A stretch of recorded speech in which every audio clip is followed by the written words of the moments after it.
Today is a WRAL weather alert day. We have another chance for storms this afternoon.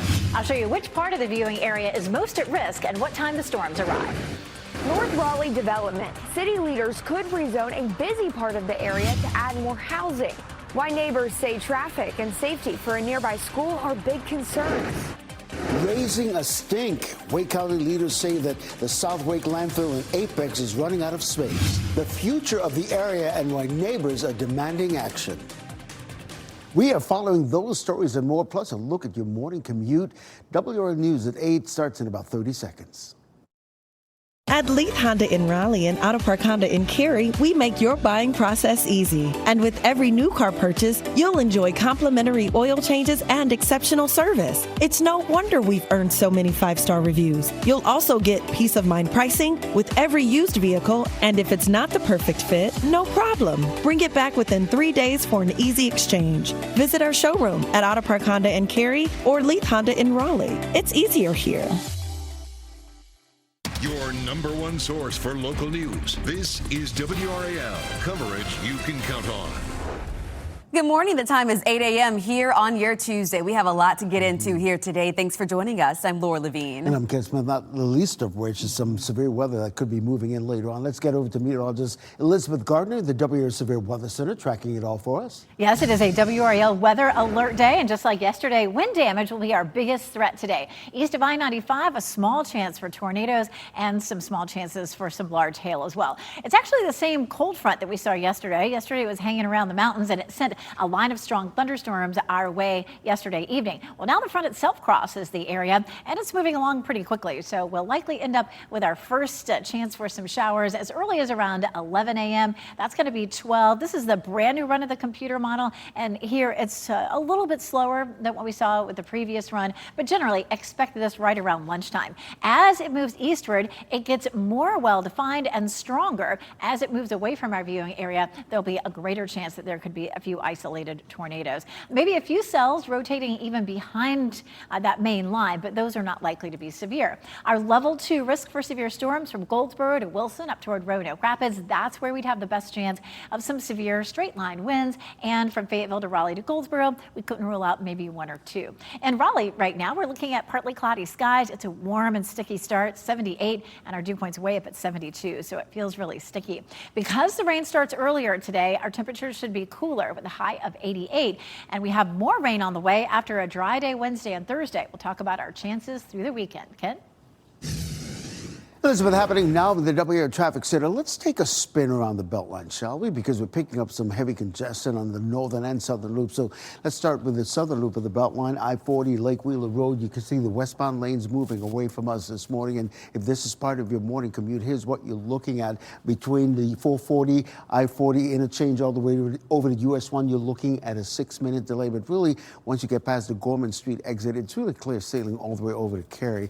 That northern loop of the Beltline, congestion has picked up. Traffic is still moving at a nice steady clip because really and truly we're seeing the bulk of the congestion if you're listening to us on the radio between Capitol Boulevard and the 87 440 interchange. And once you get past Capitol Boulevard, it's clear sailing again all the way over to Wade Avenue. But right now you're looking at a 10-minute delay. For those of you using I-540 as an alternate west route, we're picking up some congestion around the Falls of News and Capitol Boulevard interchanges. But after that, it's just a 6-minute delay between Lewisburg Road all the way over to I-40 on I-540 westbound. You're getting ready to head into the on the radio 101.5 HD3. Okay, Ken, thank you. Right now, dozens of homes and businesses near Oxford remain without power after strong storms last night. Video from the WRAL Breaking News Tracker shows trees down and streets closed.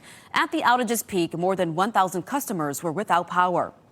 Authorities say 2 people were sent to the hospital because of a shooting overnight in Granville County. This is video from our team on Emily Lane at around 3 this morning. This is just south of Oxford. The sheriff says the shooting happened outside the home, and we're still trying to get an update on the condition of those involved. We are expecting to get an update from the sheriff later this morning. Happening today, a decision that could affect traffic and future development in a busy part of Raleigh. The city's planning commission plans to vote on rezoning part of Litchford Road near Millbrook High School. WRAL's Allie Catlaboy joins us live from that area right now. And Allie, neighbors are concerned about traffic and safety. Yeah, several neighbors are posting on social media about those concerns. It all has to do with this 4-acre lot behind me. It's where that sign is. It says public zoning meeting, and that's today. Now, this 4-acre lot is the center of this debate. It's where developers are requesting a zoning change that would allow more than 50 housing units. Opponents are concerned about potential traffic and stormwater impacts. Residents in the area say this development would use Johnsdale Road as its only access, and that's the road behind Millbrook High School. Now, residents say it's narrow and lacks safe pedestrian routes for students, so they posted online that the road needs major improvements before houses go up.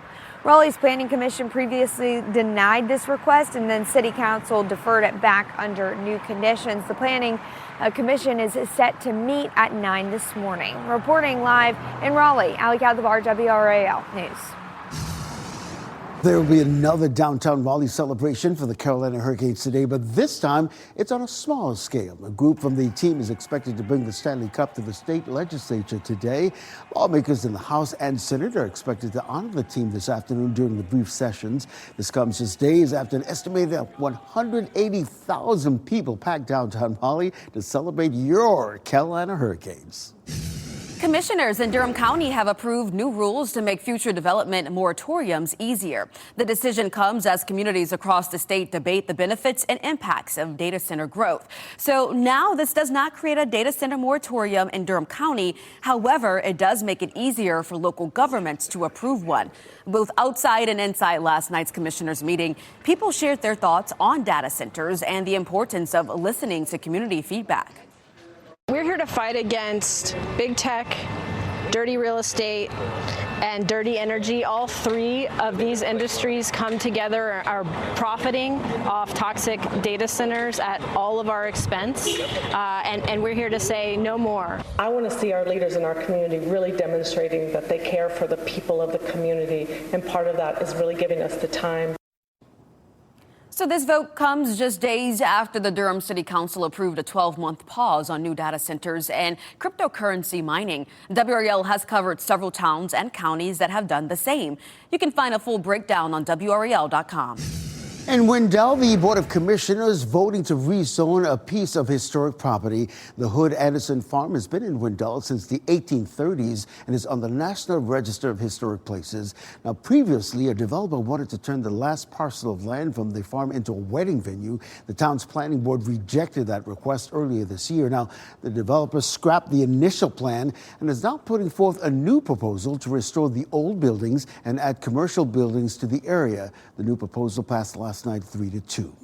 Tonight, we'll learn more about the future of the South Wake landfill in Apex. County leaders say the landfill is running out of space and it's time to create a plan for the future. Let's bring in WRAL's Kelsey Coffey. She's live near the landfill this morning. And Kelsey, neighbors just want something done about this landfill. Yes, Ken. Now, of course, you would expect a smell since this is a landfill, but neighbors say that the scent here is overpowering. One woman who lives about a half a mile away from here, she says that whenever you step out of her front door, that the scent just hits you like a wall. Tonight, we're expecting to learn more about the future of the South Wake landfill. This Drone 5 video captures the landfill that we've been covering since it first opened back in 2008. A recent study evaluates new options for the area. Wake County Solid Waste Director John Robertson says the landfill is running out of space and action is needed now to prepare for the future. Right now, the county is primarily considering three options: getting a new landfill, shipping solid waste out of the county, or building a waste energy facility. Robinson says the increased cost of construction makes those potential changes more expensive. Inflation certainly has an impact on this kind of work. It's not easy to do, and we just have to go in it with our eyes wide open that can change, but we need to be honest about that as it goes forward. If it does change, we update stuff. And you can learn more about how the future of the landfill could impact you and your family tonight at 5 o'clock at downtown Cary Park. Kelsey Coffey, WRAL News in Wake County. Kelsey, thank you. This afternoon, state lawmakers plan to take up legislation that would make dozens of changes to North Carolina's tax laws, and the effects could be felt across the entire state. The state Senate will take a final vote on Senate Bill 595. Under the bill, sports bettors could pay more in taxes. Timber farmers who lost trees in Hurricane Helene could get bigger tax breaks, and vape stores could get new oversight. You can read more about the bill at WRAL.com. No nod for Rod. The Canes legend is left out of the newest Hockey Hall of Fame class. The recognition he's getting, though, from one of the members of this year's class. And next steps. Leaders in Zebulon are discussing the future of a local park after lead was found in the soil. And today's another WRAL Weather Alert Day. We have the risk for severe storms focused in the eastern counties for today. I'll let you know the timeline for the storms.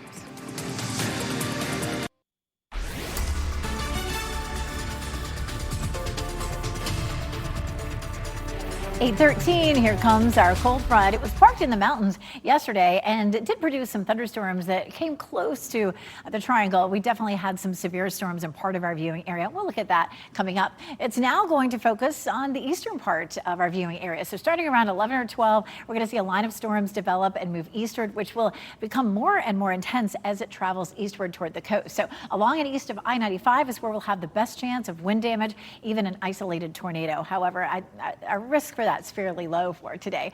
Lots of sunshine here at RDU right now, and it's heating up. We're at 81 in Fayetteville and 80 in Southern Pines, 79 in Goldsboro, 78 in Rocky Mount. So it's a hot, muggy start this morning. Now, as the rain starts a lot earlier than it did yesterday, it's going to keep our temperatures a little cooler. Expect highs in the upper 80s instead of upper 90s. We have more chances for rain in the forecast past today. We'll check that out coming up in just a little bit. And Chris is going to talk, of course, about how much rain we need to end the drought. Ken?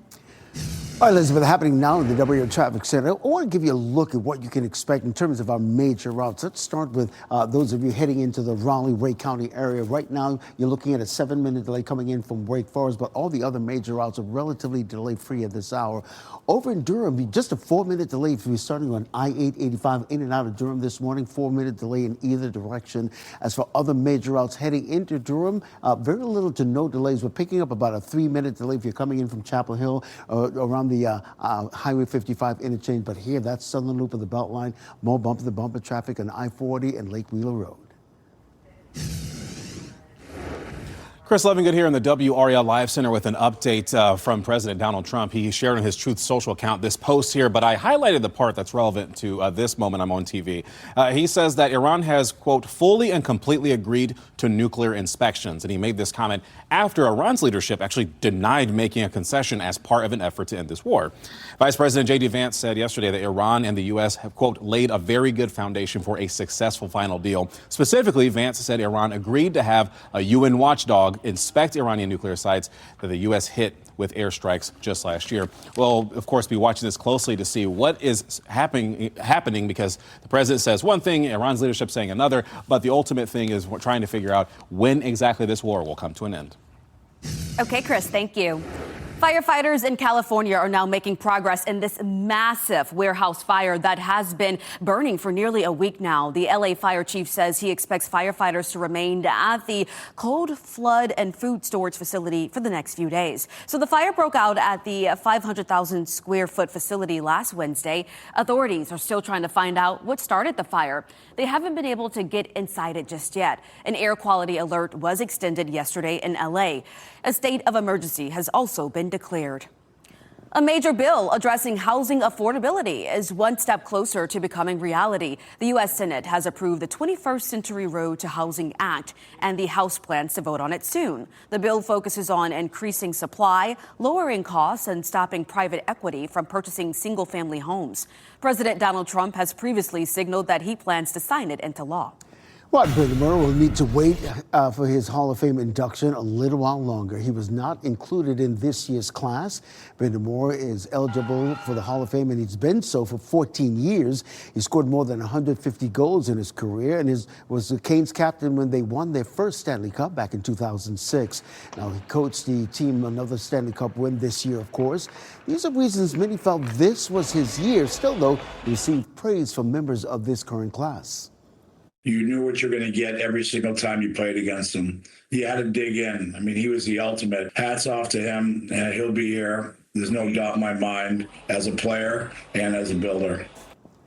Oh, Brandon Morrow was not the only Cane denied entrance to the Hall of Fame this year. Eric Stahl from the 2006 Stanley Cup winning team was not chosen either. This was his first year of eligibility. Let's take a look now at our FIFA World Cup score of the day. It was a late night for fans of Jordan and Algeria, and it was Algeria that pulled off a comeback victory 2-1. And there's more World Cup action on Fox 50 today at 1 p.m. Portugal plays Uzbekistan. Then at 4, it's England against Ghana. At 7, it's Panama facing Croatia. The town of Zebulon is working with the Department of Environmental Quality on a plan to clean up Gill Street Park. The soil testing is complete at the park months after lead was discovered beneath the surface. It has been closed since March. The town expects remediation projects to begin in the next 9 months to 1 year. Rocky Mount implementing mandatory water restrictions as the city deals with a water supply shortage. Stage 1 conservation measures irrigation restrictions like watering no more than twice a week between 6 and 9 p.m. A schedule is in place based on where you live. Now, to find out more information about water restrictions in Rocky Mount, just check out our website, WRAL.com. We need nearly 3 feet of rain the rest of the year to eliminate the drought. What are the odds that happens, and does El Nino give us a fighting chance? Let's bring in meteorologist Chris Michaels to answer that in today's Ask the Meteorologist. Chris. Yeah, and Laura, it's taken us months to get into this level of a drought. It's going to take us months to get out of it. So let's look at the final 6 months of the year. We would need 32 to 37 inches of rain in order to completely eliminate the drought. The average amount of rain that you see from July through December is only 23 inches. So the law of averages not necessarily on our side. So does El Nino help? El Nino referring to some warmer than average ocean waters off the coast of Peru, and that can alter the jet stream or the storm track to where it makes it more active in the southern U.S. So I looked at all El Nino years from July through December back to 1950, and I was actually pretty surprised at the result. There were 25 of those years. Only 7 of those gave us above average rainfall from July through December, and just 4 of those 25 had enough rain to completely eliminate the drought. Part of the reason why NOAA's Climate Prediction Center says the drought will continue through at least the end of September. So we need the rain, but some of the storms yesterday, Elizabeth, had a lot of wind with them, especially in the Triad. Yeah, they did. When you really put it in those terms with the drought, it's really daunting, isn't it? I mean, we just keep hoping that something's going to change.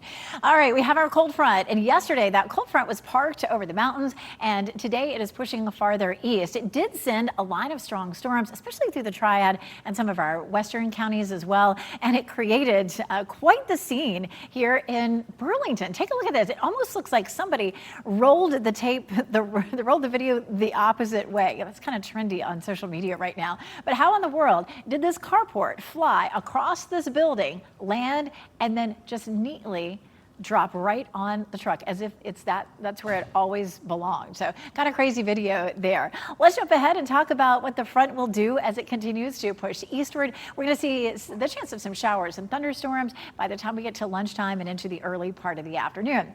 Of course, you can see back to the west a lot more blue and purple on the map, a lot more rainfall back across the Triad. We did have around ½ an inch in a few spots near Rocky Mount and up around St. Person County. We'd had one pocket near Roanoke Rapids where we had about an inch of rain. Most of us saw a trace or nothing with the rain yesterday. We did have some severe storms. Durham County, some wind damage, as well as Orange County and Person County, and then, of course, a lot more of it back to the west. We did have some in Henderson.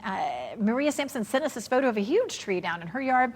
If you have any damage or anything else you want to share with us, go to WRAL.com/report it. A level 1 and 2 for severe storms today. Wind damage will be the biggest threat, especially between 11 o'clock and mid to late afternoon. Here's a look at Futurecast. We're dry and quiet up until right around lunchtime. We start to see this weak line developing. Notice how the line gets stronger right there around 1 o'clock, 2 and 3 o'clock as it moves away from us. So that's going to be our best chance of severe storms. There could be a little bit of lingering activity after that. But again, our level 2 in the east and our level 1 for our central and western counties. Looking ahead to the weekend, we're going to see another chance for showers showers and thunderstorms, and that'll be Friday, Saturday, and Sunday. And we're looking at the potential for those days at around ½ an inch to an inch of much needed rain. But of course, Chris said we need a whole lot more than that. By the weekend, it's also hot. Highs will be in the upper 90s. It'll be humid by then. We'll talk about which day is going to bring us a break from the humidity coming up. Ken? Elizabeth, happening now with the WRAL Traffic Center. We're picking up some heavy congestion around the Beltline. So let's start with that southern loop of the Beltline. Give you a live look at I-40 Lake Wheeler Road. You can see the westbound lanes, the bumper-to-bumper traffic this morning. So if this is part of your morning commute, maybe you're coming in from the Garner-Johnston County area. You take the fork in the road and you go to that southern loop of the Beltline between the 440, I-40 interchange over the US 1. Right now, you're looking at just a 4-minute delay. So nothing really that's going to make you late. As for that northern loop of the Beltline, I-440 and New Bern Avenue, even though traffic has picked up a bit, it's still moving at a nice steady clip. Really nothing that's going to make you late. So as you widen out the view, the bulk of the congestion really is between Capitol Boulevard and the 87 440 interchange, because right now you're looking at a 9-minute delay. But once you get past Capitol Boulevard, it's clear sailing to Wade Avenue. Coming up, know before you wear. 5 on your side tells you what you need to know about your new clothes before you put them on.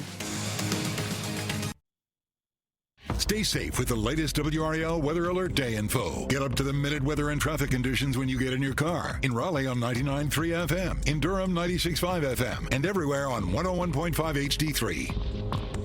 Good morning. The time is 8:26 here on your Tuesday morning. I'm Laura Levine. Let's get right over to meteorologist Elizabeth Gardner tracking the forecast on this Weather Alert Day. Our next weather maker brings the showers and thunderstorms a lot earlier than it did yesterday, and we'll see more of a focus in our eastern counties. Hour by hour, we start that rain chance as early as 11 to 12 in the morning, and then it tapers off around 3 or 4 in the afternoon, with maybe a slight chance after that. Our level 2 risk, instead of being in western North Carolina, is in eastern North Carolina for today, and that's where we'll have the best chance of severe storms, especially along our I-95 corridor.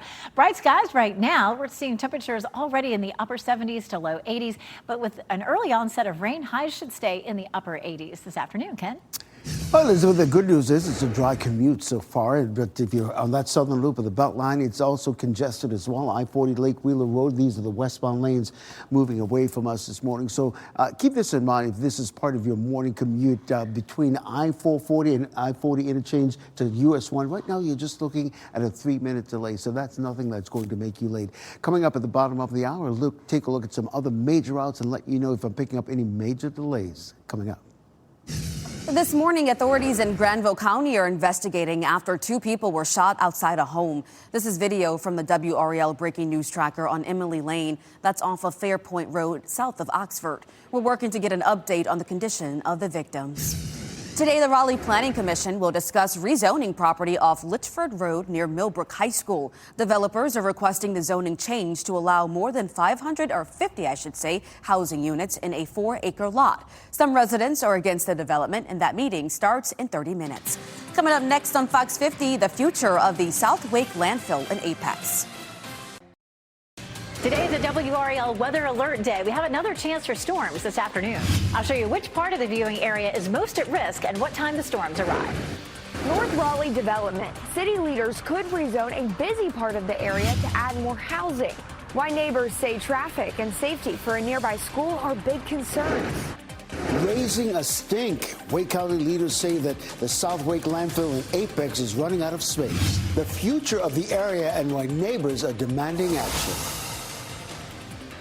We got a lot to get to here in the 8:30 half hour. We always appreciate your time. I'm Ken Smith. And I'm Laura Levine. Yes, it's a busy morning as we're tracking some of the aftermath from them storms overnight. We're also tracking another round for this afternoon. So let's get right over to meteorologist Elizabeth Gardner. Elizabeth. On this Weather Alert Day, we're going to see the focus of the storms more to the east than we did yesterday. So our potential for wind damage will be especially along the I-95 corridor. East of I-95, a small chance of tornadoes and large hail. These storms will be increasing in intensity as they continue to move eastward. Beginning to see a little bit of activity developing back to the west right now. The cold front will come sweeping through, and it looks like right around 11 o'clock or so, we start to see a few isolated cells developing. Closer to noon, it becomes more of a line and then intensifies as it moves eastward. Once we get east of I-95, it moves into an air mass that's very conducive for development of stronger storms, some heavier rain, and the potential for some wind damage. So we're going to see just how much we end up seeing, but the best chance this is going to be definitely in our eastern counties. You can see where that area is highlighted for the level 2 risk, which means we'd have a better chance for storms. Level 1 means fewer storms. In Chapel Hill right now, we're seeing mostly cloudy skies, but it is warm and sticky. 78 right now with a dew point of 72. Hour by hour with an earlier start of rain than we saw yesterday. That's one of the things that'll keep our temperatures cooler, plus our cold front moving through. And that may give us a nice break in the humidity tomorrow. I'll show you that coming up. Ken? Elizabeth, happening now in the WRAL Traffic Center. We're keeping you updated on your morning commute. So let's start in the areas where we're seeing the heaviest congestion, and that starts with the southern loop of the Beltline, I-40 Lake Wheeler Road. These are the westbound lanes moving away from us. You can see the bumper traffic as you look at that. If you're listening to us on the radio, trust me when I say it's bumper to bumper traffic. And if you haven't gotten there yet, here's what you're looking at on that southern loop of the Beltline between the I-40, I-440 interchange to US 1. Right now, you're just looking at a 3-minute delay. So even though it looks really jammed up, still it's moving at an albeit slow, steady clip. Now, that northern loop of the Beltline is a similar story. Things are, even though things look a little congested, it's still moving at a nice, steady clip. So as we widen out the view of that northern loop of the Beltline, the bulk of the congestion really is between Capitol Boulevard and the 87 440 interchange. So once you get past that, it's clear sailing all the way to Wade Avenue. But right now, you're looking at an 8-minute delay. And so as other major routes, we're picking up an 8-minute delay coming in from Apex and a 7-minute delay coming in from Wake Forest. All the other major routes are relatively delay-free at this hour. Ken, thank you. Right now, dozens of homes and businesses near Oxford remain without power after strong storms last night. Video from the WRAL Breaking News Tracker shows trees down and streets closed. At the outage's peak, more than 1,000 customers were without power. And you can stay connected to the radar with the WRAL weather app. Get an important alert straight to your phone based on your location. Just make sure that your notifications are turned on. Well, right now, authorities in Granville County are investigating after 2 people were shot outside a home. This is video from the WRAL Breaking News Tracker on Emily Lane. And that's off Fairpoint Road, south of Oxford. We're working to get an update on the conditions of those involved, and we could have one from the sheriff this morning. Well, today, the city of Raleigh is expected to get an update on drought conditions and water use. City leaders are speaking with the Army Corps of Engineers this morning. This is a look at our current drought monitor. The red on the map indicates most of our area is under an extreme drought. The area in the dark red is under an exceptional drought. That's the worst classification. Now, we need about 14 inches of rain within a month to get out of our drought, as meteorologist Chris Michaels aptly pointed out this morning. Because of the drought, local governments put water restrictions in place. Now, the city of Rocky Mount issued stage 1 water restrictions yesterday. Raleigh and Fuquay Varina also under stage 1. Durham under stage 2. Well, happening today, a decision that could impact traffic and future development in a busy part of North Raleigh. The city's planning commission is expected to vote on a rezoning part of Litchford Road near Millbrook Magnet High School. Let's bring in WRAL's Ali Katlabar. She's live along Litchford Road this morning. And Ali, neighbors are concerned about traffic and safety in that area. Yeah, they've taken to social media to voice those concerns. Now, this morning, they're hoping to voice those concerns to city leaders. It has to do with this. You can see that a zoning public meeting sign right in front of it. This is where developers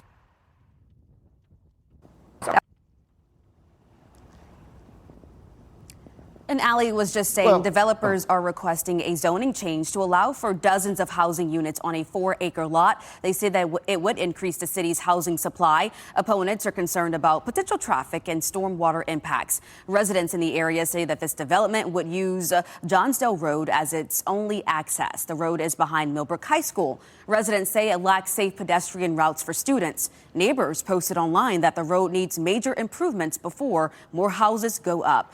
So Raleigh's Planning Commission previously denied that request, and City Council then deferred it back under new conditions. A vote is happening and is underway, and that will begin at 9 a.m. Well, tonight we will learn more about the future of the South Wake landfill here in Apex. County leaders say that the landfill is running out of space, and it's time to create a plan for the years ahead. Let's bring in WRAL's Kelsey Coffey joining us live from that area now. And Kelsey, neighbors have already demanded action after reports of a strong odor in that area. Yes, Laura, they have. And of course, you would expect to smell something since this is a landfill. But neighbors say that the scent here is overpowering. We spoke with a woman who lives just about a half a mile away from here. And she says that the moment that you step out of her front door, the scent hits you like a wall. Tonight, we're expecting to learn more about the future of the South Wake landfill. Let's go ahead and show you this Drone 5 video that captures the landfill that we've been covering since it first opened back in 2008. A recent study evaluates new options for the area. Wake County Solid Waste Director John Robinson says the landfill is running out of space and action is needed now to prepare for the future. Right now, the county is primarily considering 3 options: get a new landfill, ship solid waste out of the county, or build a waste energy facility. For most folks, you put your waste in your garbage can at your street and you forget about it. And the truth of the matter is, we all need to focus a little bit more on those kinds of things. It's important to know where your waste goes, how it's being dealt with. You can learn more about the future of this landfill tonight at 5 o'clock at downtown Cary Park. Kelsey Coffey, WRAL News, live in Wake County. Happening today, state house members will vote on a bill that would put limits on social media for some North Carolina teenagers. The bill would ban accounts for kids younger than 14 years old. Parental consent will be needed for 14 and 15-year-olds. If it becomes law, companies could face fines for violations. The bill also includes proposed requirements for artificial intelligence instruction in public schools and educator training. Ken, we're just making sure we're keeping our viewers informed on the latest update regarding the disappearance of Nancy Guthrie. For a while, we have been reporting about those different notes that went to media outlets after the disappearance was first reported. Well, the update now is that we know more information regarding the second note that was sent to media outlets saying that she died, according to that note that was there. And this is from sources that NBC is reporting that they have managed to speak with. They also talk a little bit more about investigators believe that the notes could be credible. And you may even recall that interview that Savannah Guthrie had with Hoda Kotb, where she says she believes that they're real as well. But this morning, she didn't necessarily get into specifics of the case. Instead, she wanted to focus her attention on the people out there who may know something about this case. Listen. I wanted to just take the opportunity to ask people to beg people to come forward. Somebody knows something. And this is a news story today that is on your radar, but this is the life that my sister lives, that I live, that my brother lives, that our extended families live, that our children live every day. And we are in agony, and we cannot be at peace. Of course, she and her family have offered a significant amount of money for information leading to finding their mother's body. But, you know, the fact that she can be on the news today to talk about this case, obviously very close to her, and still manage to carry on with the other segments of that, I think it just speaks very highly of her character. Absolutely. No doubt, Chris. We appreciate that. Well, Zebulon's Board of Commissioners approving a budget that includes raises for elected leaders. That's despite the town's budget shortfall. The town is facing a near $2.5 million budget deficit. Now, in the budget, the mayor's pay would increase to $20,000 a year. Commissioners' salaries will double to $16,000 a year. The mayor says the raises are necessary to account for the time commitment associated with serving the public, also changes in the cost of living. People we spoke with spoke out against the budget at last night's meeting. One commissioner asked for others to reconsider budget before approving it because of the community opposition. I think a lot of the things that the citizens said are accurate. You know, our expenditures are outpacing our revenues, and we haven't done anything to address that but kick it down the road to next year. We have an internal audit being run that will help us determine what processes can be streamlined and ways that we can operate with better efficiency. Board members who voted for the budget say a balanced budget will help them work toward eliminating that deficit. The NBA draft is tonight, and a lot of fans will be watching what happens next after a big trade overnight. We're talking about the Milwaukee Bucks trading MVP Giannis Antetokounmpo to the Miami Heat. They got a haul of players and draft picks in return, including the 13th pick in tonight's draft. Well, 2 players from Tobacco Road will hear their names called early in tonight's draft. Duke's Cameron Boozer and UNC's Caleb Wilson are both projected to be top 5 picks. The draft gets started at 7 o'clock tonight. Well, UNC's baseball team coming home from Omaha today after a disappointing loss in the College World Series. UNC fell to Oklahoma last night in the deciding Game 3 of the series, 13-2. The Tar Heels were trying to win their first men's college World Series championship. The Sooners, who won the title, won it for the third time in the school's history. There will be a welcome home event for the Tar Heels tonight at 7 on campus. Well, coming up at 8:41 now, rate hike relief. Duke Energy is scaling back its proposed rate increase. What the new request could mean for your power bill coming in the next year. Plus, know before you wear. If you bought some new Canes championship gear or a fresh summer outfit, 5 on your side shares what to know before the first wash and which detergents stand out. And we do have a level 1 and 2 risk for severe storms on this WRAL weather alert day. I'll explain why the biggest threat is in our eastern counties this afternoon.